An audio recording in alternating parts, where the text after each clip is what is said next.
Maradona বলেছিলেন, আমার জায়গা যে নিতে পারবে সে আর্জেন্টিনার সেরা খেলোয়াড় হতে পারবে। টেভেজ বলেছিল, যে মেসিকে বুঝে না সে ফুটবল খেলাই বুঝে না। ব্রাজিলের পেলে বলেছিল, মেসিকে কখনোই খারাপ খেলতে দেখিনি, সে সব সময় একই ধারে খেলে আসছে। পেপ গার্দিওলা বলেছিলেন, মেসিকে নিয়ে কিছু লিখবেন না, না লিখে ওকে শুধু দেখে যান, কেননা কোনো কোচ বা সিস্টেম তাকে আটকাতে পারে না।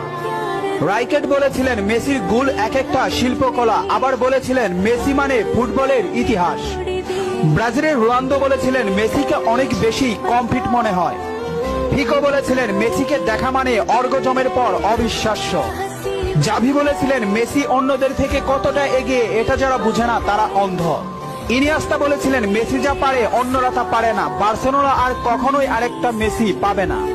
ব্রাজিলের রোনালদিনহো বলেছিলেন, আমি একবার বিশ্ব সেরা হয়েছিলাম, কিন্তু তখনও বার্সার সেরা প্লেয়ার হতে পারিনি, কারণ তখন বার্সাতে ছিল